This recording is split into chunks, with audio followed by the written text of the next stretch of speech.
Episode 22, Into the Tiger's Den. Disappointment settled over the group like the mist settled over the mountain. Heavy, pervasive, and with no clean edge. Nobody spoke. After so many days of suffering, of near death, of holding together through grief and exhaustion, to arrive here and find nothing. The silence that followed was almost unbearable.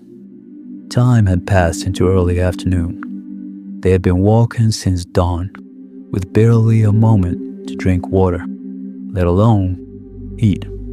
Hunger, exhaustion, and despair combined to flatten every face.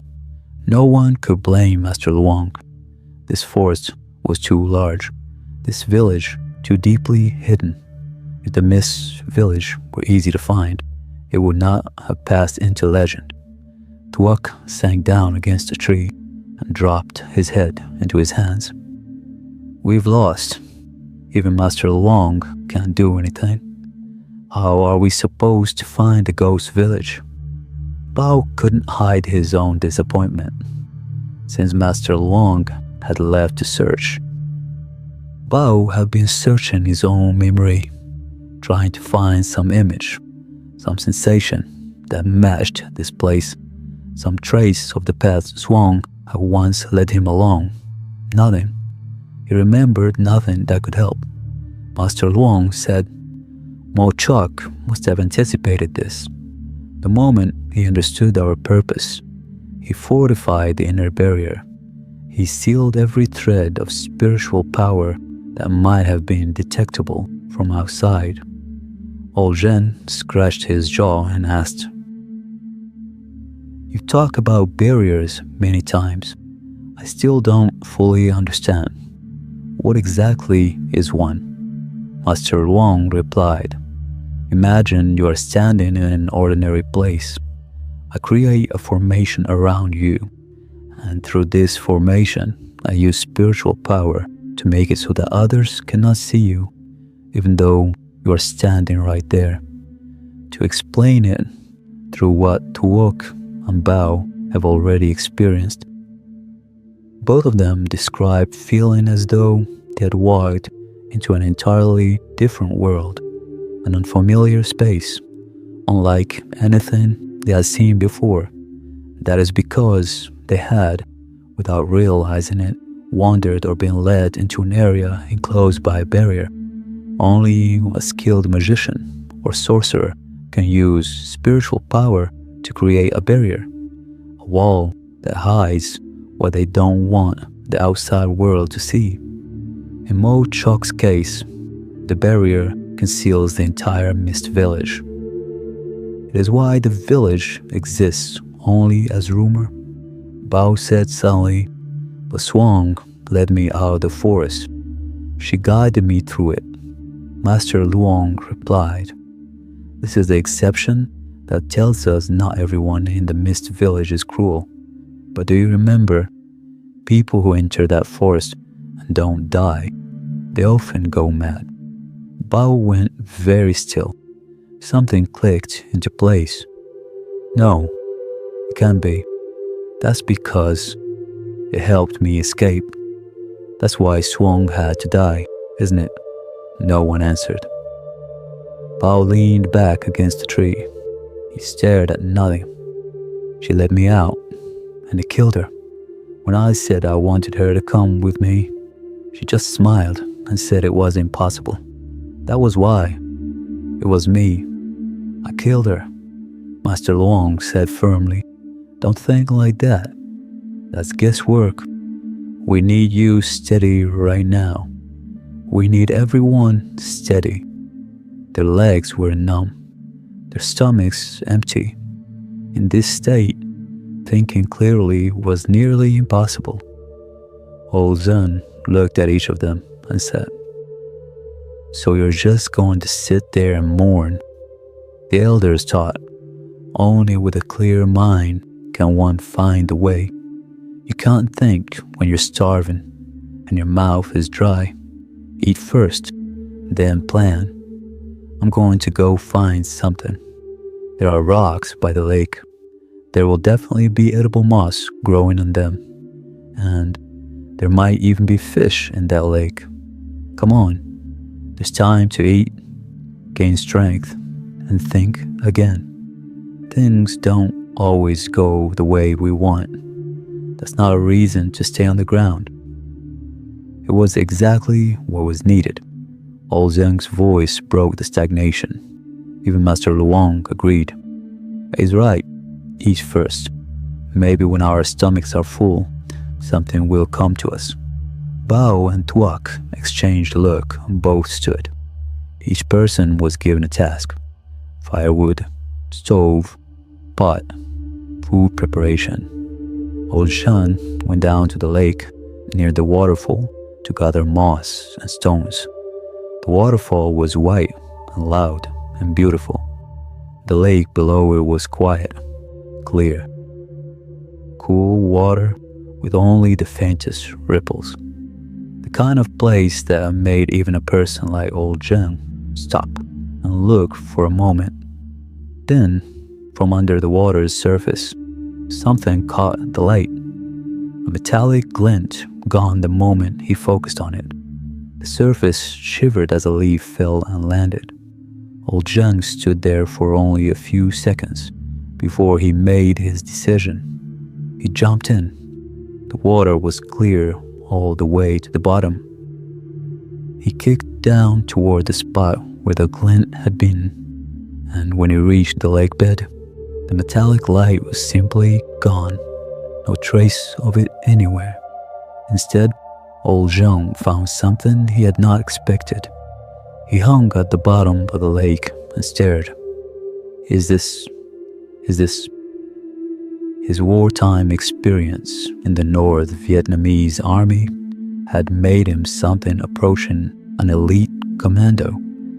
A man who moved through the world noticing what other men didn't notice.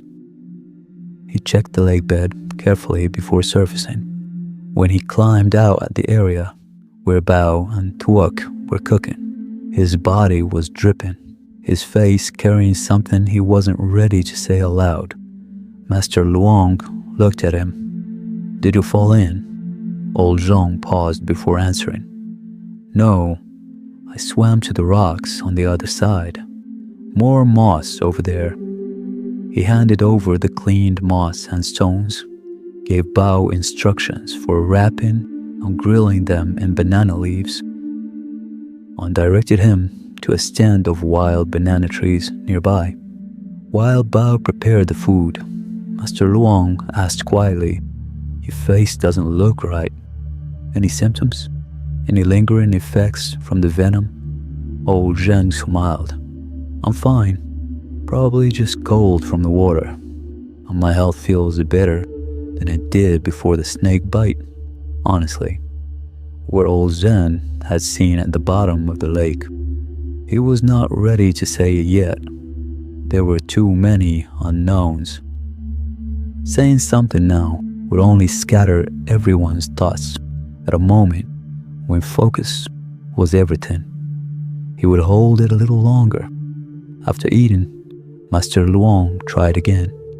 This time, he expanded the scope of the formation, taking more ground, using more material, asking Bao and Tuak to assist with each element he needed prepared. It was already mid-afternoon. Whether it would work or not, nobody knew. The result was the same. Master Luong sat cross-legged inside the formation until a sweat ran down his face and his color had gone gray. When it was over, he reached immediately for a slice of Puklin Tien ginseng to bring himself back. He shook his head. Still nothing.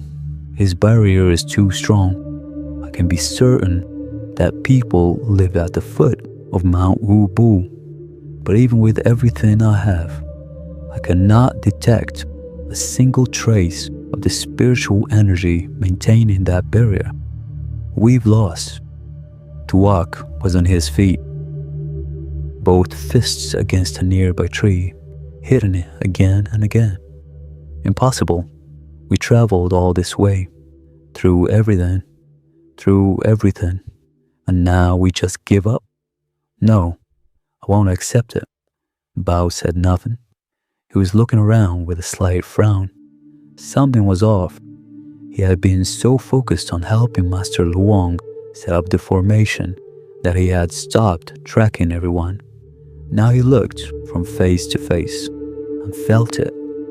A gap. He looked at the trees around them. He looked at the path down to the lake. Has anyone seen old Zane? Tuak looked up and around. He shook his head. I hadn't noticed. He was standing right here a moment ago. Master Luong tried to get up, his movements slow and effortful. Tuok supported him quickly. Teacher, sit. You used everything you had. Rest here. Bao and I will find him. He can't have gone far. I saw him standing behind you while you were reading the mantra. He glanced at Bao. Together they went looking. Old Zhang. Old Jung. Where are you? Their voices bounced off the trees and came back to them as echoes. Nothing else replied. They searched the perimeter, calling and listening. Tuak said, where could he have gone? Why would he disappear right now? Bao's worry sharpened. Could Mochok's people have captured him? Tuak shook his head. Old Zen doesn't get caught that easily. You've seen what he can do. And if they captured him, why leave the three of us standing here? They would have taken everyone. Then where is he? They had no answer. Tuak stopped suddenly. We have to go back to Master Luong right now. Bao looked at him. Why? What if this is exactly what Mochok wants? Separate the group, leave Master Luong alone. Both of them moved quickly back through the trees. They found Master Luong sitting exactly where they had left him, looking at the water in the distance. They both exhaled. Master Luong looked up. Still no sign of him? Nothing. Tuak said, Teacher, is it possible Old Jean was taken by Mochok's people? No. If that were the case, they would have come for all four of us. And certainly for me first. Among the four of us, Old Jean is the strongest. Capturing him would make no sense if the others were left standing here. He didn't run away either. After everything we've been through, that's not a possibility. He paused, thinking. But I'll say this. The mutual generation talisman I gave everyone before we entered the forest should allow me to find the others through scent guidance.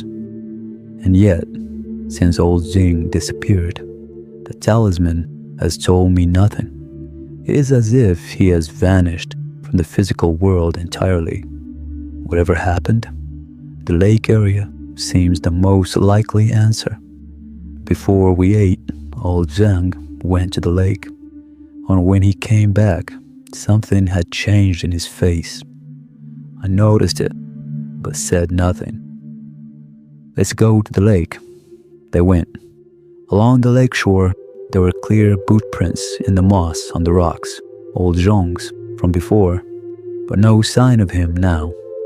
Tuak waded in and dove to check the bottom. He surfaced and shook his head. Nothing down there except clear water. No body, no sign of anything. Bao kept calling from the bank. Old Zhang, where are you? Old Zhang. Tuak climbed out and said, if he drowned, the body would be here. That's not what happened. Bao turned to him. Then what did happen? Master Luong sat on a rock near the water's edge. He sighed. I cannot understand it. Of the four of us, old Zhong disappearing makes the least sense. He could not have been captured. He had no reason to leave. His talisman is silent. Everything points to something I simply cannot explain. He sat there looking at the surface of the lake. The minutes passed, 30 of them. Bao kept calling even though the results would not change. Tuak circled the bank looking for any trace, a mark, a print, anything. Nothing. Then from the center of the lake, the water began to move. Something was rising. Master Luong's back was to the water. Tuak was the one who saw it first. He shouted, "Master Luong, run, something behind you." Master Luong turned. There was no time. Roar! A figure erupted from the water, one arm throwing up a spray of white foam that drenched Master Luong completely before he could move. He panted. Puff! Puff! The gasp of the figure who had just surfaced from the lake bottom was unmistakable. Master Luong stared. Old Zheng. Old Zheng wiped the water from his face. He looked at Master Luong. Then he looked past Master Luong to where Tuok and Bao stood, wide-eyed and frozen at the shore. Why are there so many people here? Bao ran back and grabbed him by the arm. Are you seriously asking that? You disappeared for... Do you have any idea what we have been through? What were you doing down there? Tuok frowned. How long were you underwater? Old Zhang stepped onto the bank and sat down, steadying his breathing. He did not answer Tuok and Bao immediately. He looked at Master Luong. When he spoke, his voice was serious and rough in a way that cut through all the noise. Master Luong, I found it.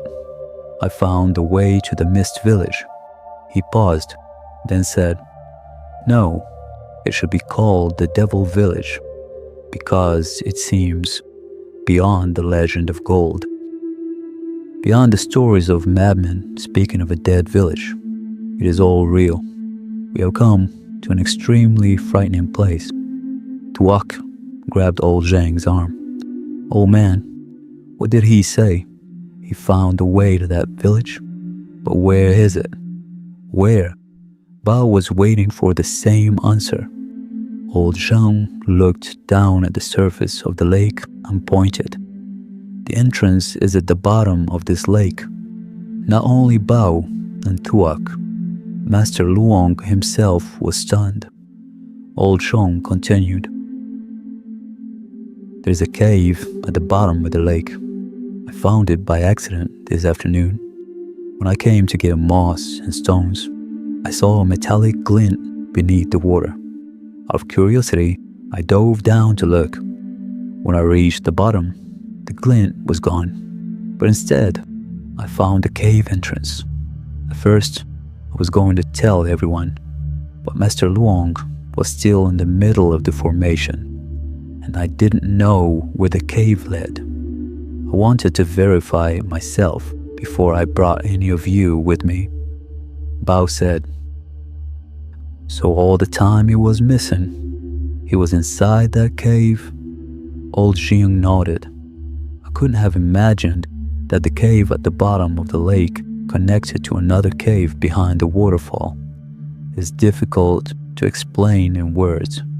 If I hadn't heard Master Luong describe what barriers were, and hadn't already heard you two describe what it was like to walk into that strange, separate world, I probably wouldn't have recognized where I was.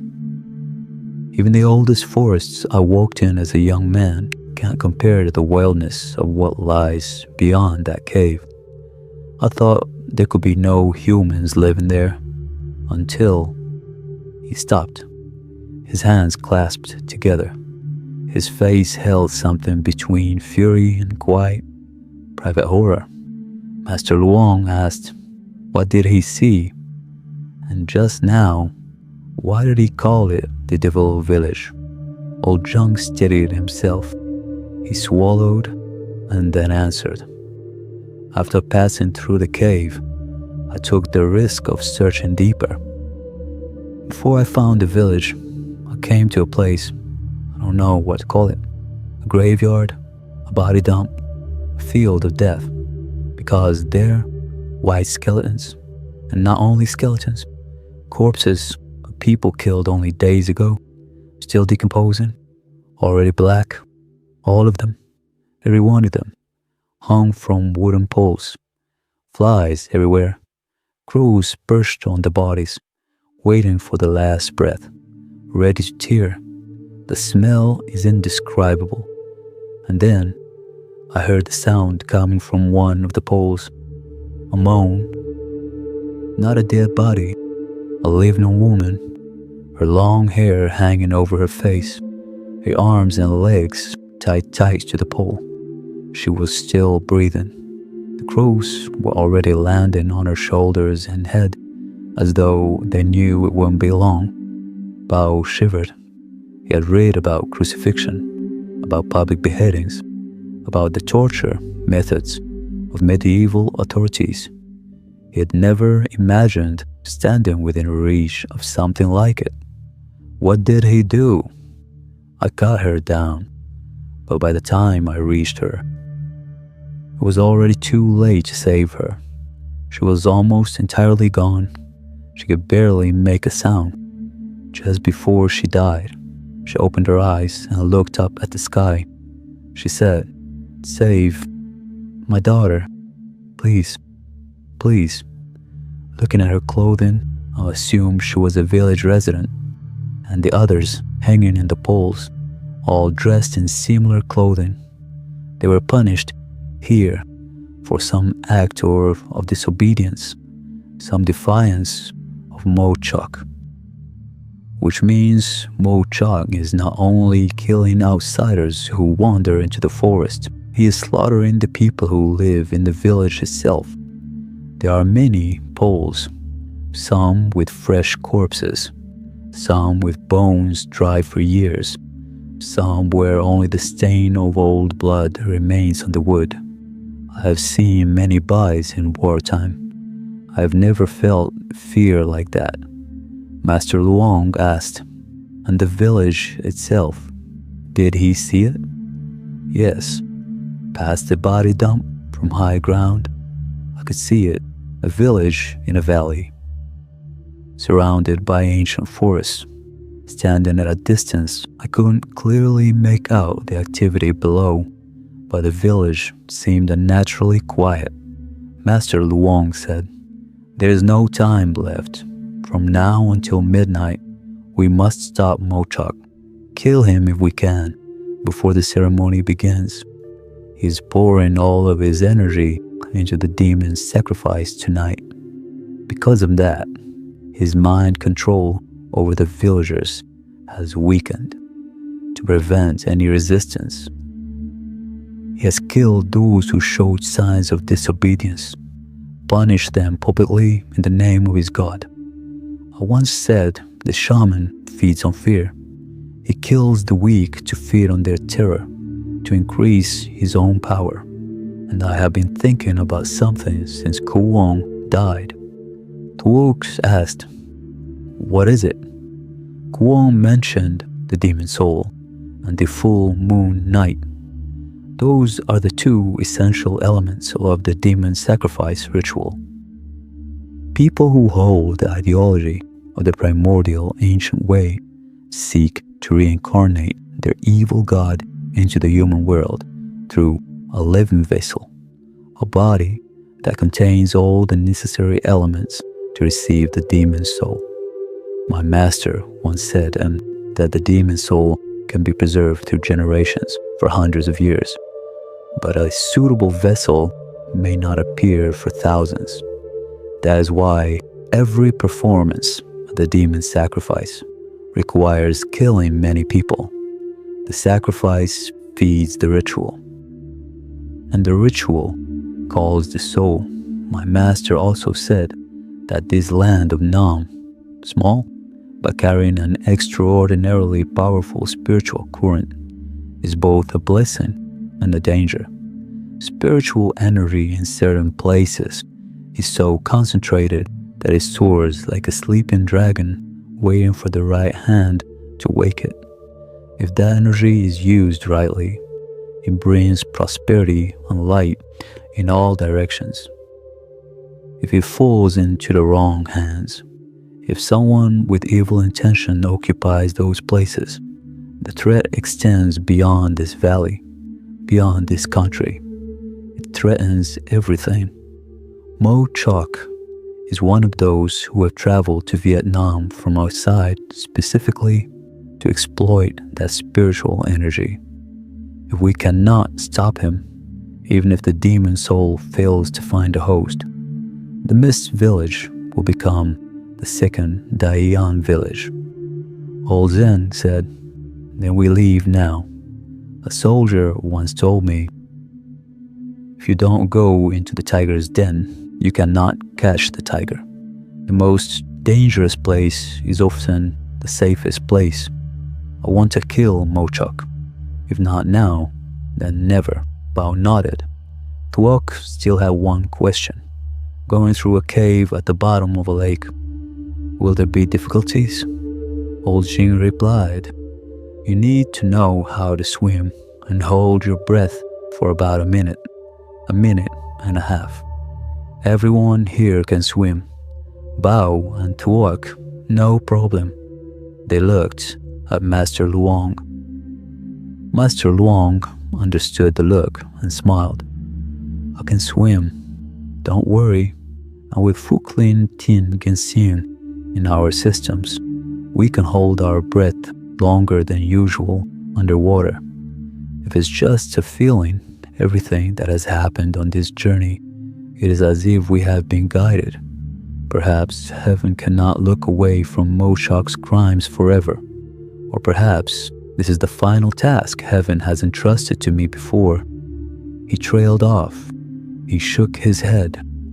"Enough. Leave behind anything that isn't essential. Bring only what you absolutely need. Let's go meet that old bastard." Ha ha ha ha ha ha ha. Once preparations were complete, they gathered at the lake edge.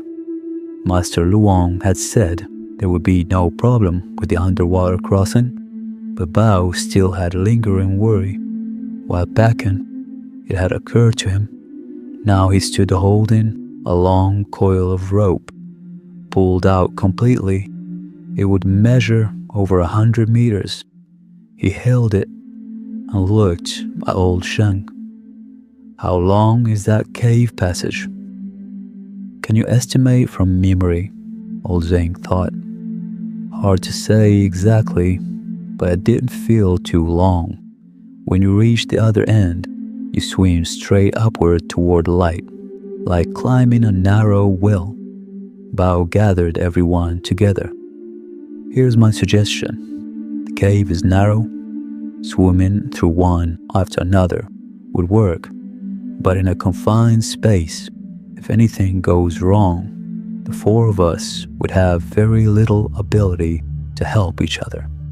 Old Jing is the one who has already made the crossing. I think he should go first, with this rope tied around him. Once he's through, he fixes the rope on the other side. Then the three of us follow the line. If anything goes wrong, Old Zhong can pull us up." Old Zhong nodded. "A good method. What do you two think?" Master Luong replied, "We follow Bao's plan. Before entering the water, each person should take a slice of Buklin Tin Ginseng and hold it in the mouth. Keep it there while you swim. Let it dissolve gradually. We can't bring food or supplies through, so this ginseng is the most valuable thing we have." Following Master Luong's instruction, each person placed a slice of ginseng between their teeth. Old Zhang lowered himself into the lake, the rope secured around his body. The rope played out steadily, then stopped. Just as Old Zhang had said, the passage was not long. The time elapsed was short. Bao said, "He's through. Our turn. Tuok goes first. Then Master Luong. I'll follow last. Keep your hand on the rope the whole way." Tuok nodded. He looked at Bao, at Master Luong, at the dark surface of the lake. Then he slipped under. Master Luong followed. Then Bao, last, keeping enough distance from the man ahead. On the other side of the cave, old Zhong waited with the rope fastened and his hands ready. Thanks to Bao's foresight, there was no confusion. One by one they surfaced, and one by one, old Zhong helped pull them up through the narrow shaft of light above. They emerged into another world. The cave mouth on the far side was heavily curtained with hanging vines. Old Zhong pushed them aside.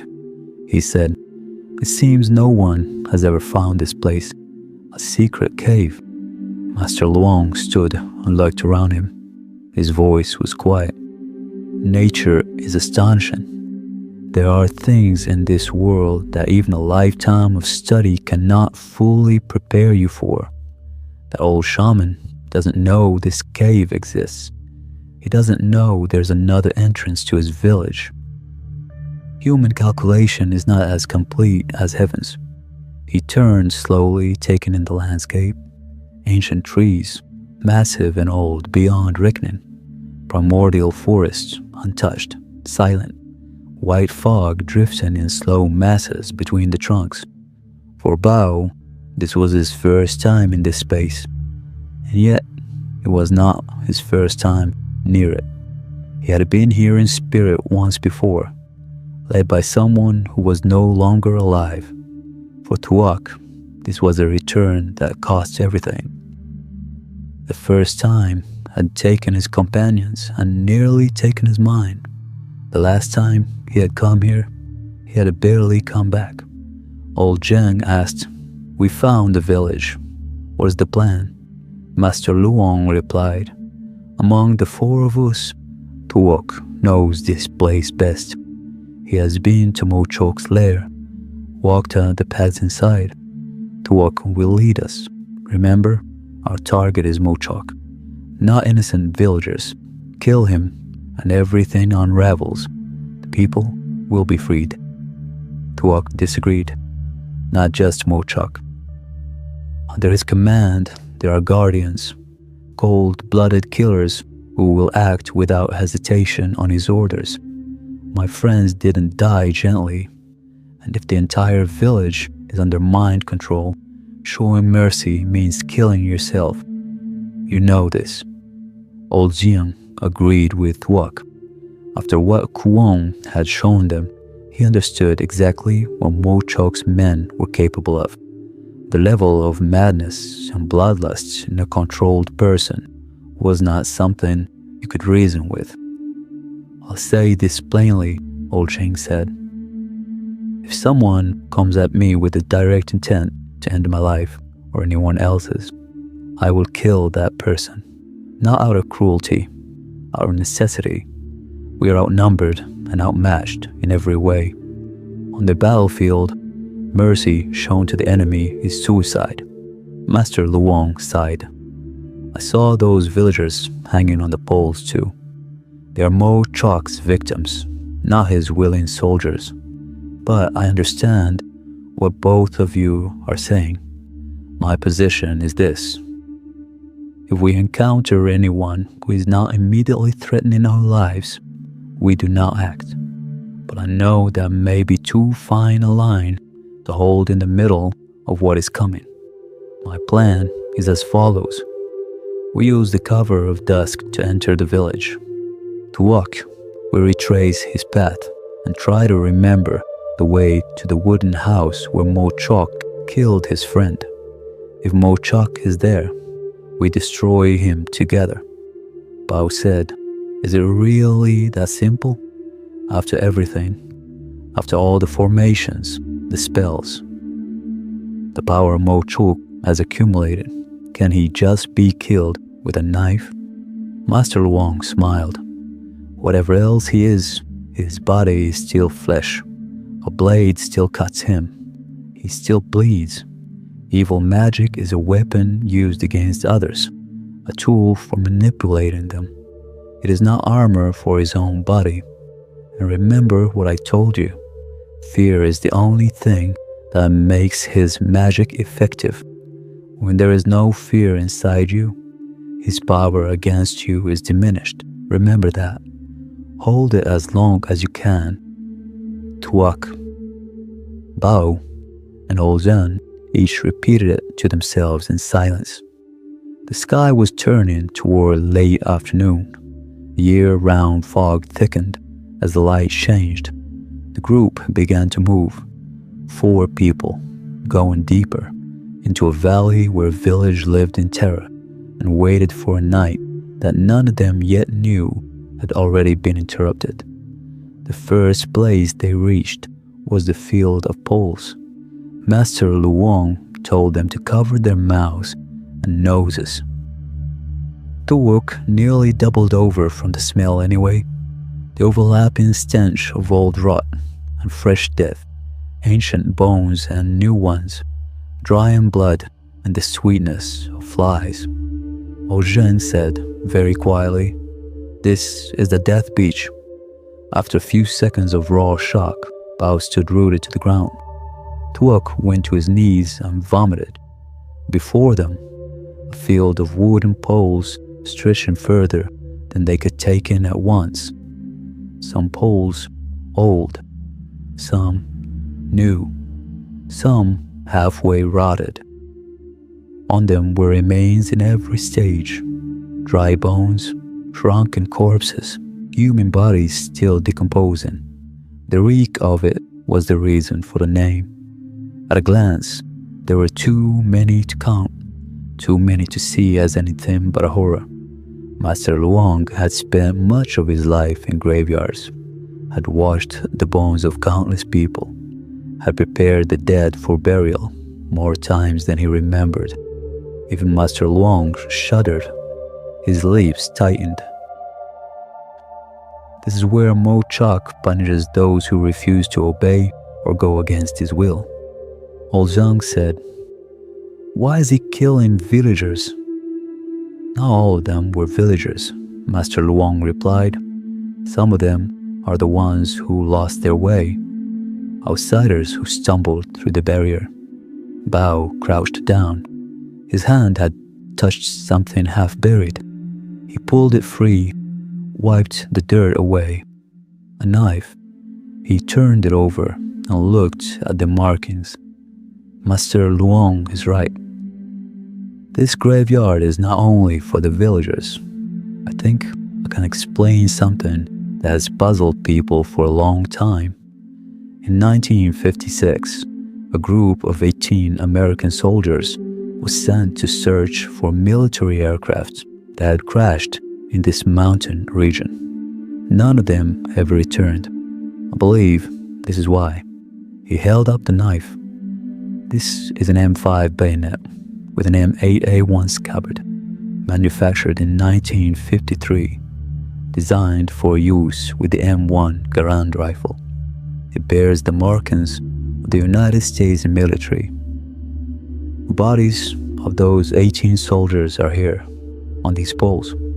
Before anyone could speak, Bo was already moving from pole to pole, stopping at each one, looking closely at what remained.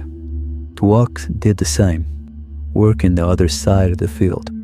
Master Luong said, "I know what you're both looking for, but in a graveyard of this size, among these many sets of bones, it would be very difficult to find traces of specific people. The resentment here has been accumulating for decades. The karmic weight of what Mo Chok has done in this place is enormous. Only his death will allow the souls of those who died here violently, unjustly, to rest. That may be the deepest debt we are here to pay." Tuok brought his fist down against the earth. "He will pay for every single one of these. Among the newer deaths, among those who had been hung only days ago, was the body of the woman Old Shen had tried to save. She had been gone before he could do anything." Master Luong stood very still and thought, why did he kill so many people now? At this specific time, about 10 of these people died within the last day or two, punished very recently, perhaps only yesterday. Others are old, some ancient, but these 10 are new. The demon's sacrifice is approaching. Isn't it true that in that ritual, the greater the number of deaths, the stronger the demon's soul becomes? And yet, he's killing them now before the ceremony. Why? He asked old Jen. Earlier, and you said the woman you cut down from the pole said, "Save my daughter." Is that right? Old Jean nodded. I heard it clearly. Master Luong was quiet for a moment. Then, these people who were recently killed, they were the ones who resisted, who refused to submit. The reason they resisted is likely because their daughters were taken. Why would he take their daughters? For the demon sacrifice, Master Luong said. In demonic ritual and black magic, the practitioners prize purity above all else. Women who have never known a man, they believe the purity of such a girl makes her the most valuable possible offering to the dark forces they serve. The ancient way is no different. Capturing virgin girls as sacrifices is not unusual in these traditions. It is almost certain that the families who defied Mochok did so because their daughters were taken, and Mochok silenced the objection by hanging them on these poles. We turned and looked at all three of them. What Kuong told us was not wrong.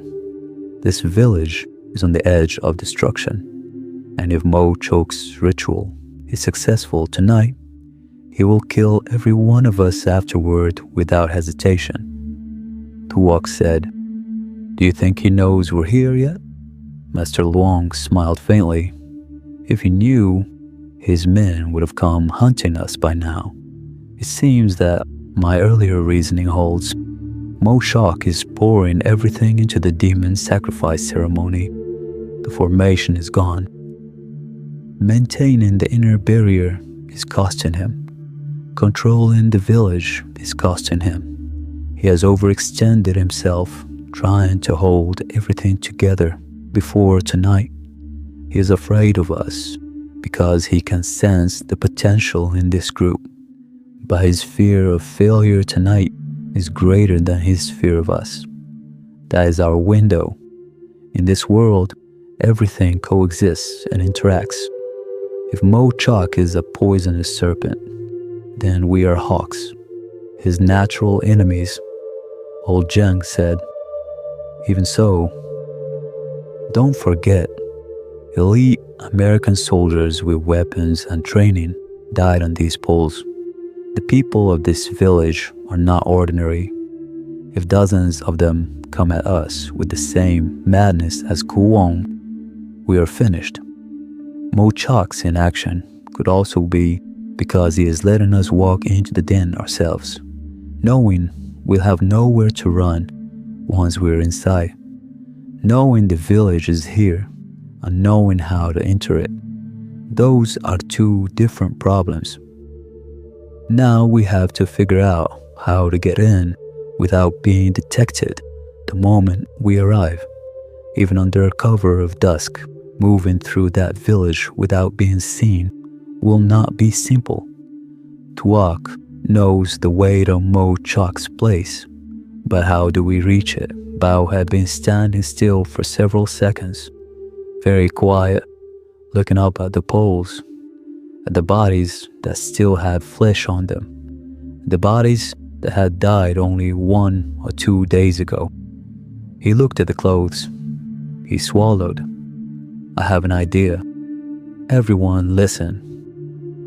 It might be difficult to hear, old Zen said. Say it. Bao looked at each of them. Then he pointed at the poles, at the recent bodies, at the clothes they wore, the clothes of villagers. He said, very slowly, if we take these bodies down and then put on their clothes. Tuok went pale. He took a half step back and shook his head. No, absolutely not. That would be disrespecting the dead. The clothes of a dead person. How can you even suggest this? Old Jing hesitated. He was from the highlands, where the taboo of wearing a dead person's garments was not a small matter. Where I am from, wearing the clothes of the dead is a serious prohibition. Master Luong said slowly, this is something even I would not normally dare to consider. It is disrespectful to those who have died. And yet, he paused. If we set the larger purpose above all else, if we carry the weight of what Mo Chok has done to these people, and what he is about to do to the rest of the village, then perhaps this is the only path. We take down their bodies, and in doing so, we give them a measure of dignity that Mo Chok denied them. We use their clothing, and in doing so, we carry out the last wish of every person who died on these poles. If we succeed in stopping Mo Chok and saving the people of this village, won't we have done exactly what that dying woman asked? Save my daughter. He looked at Boyle, then at Tuak, then at old Zhong. I believe this is what the dead here are asking of us.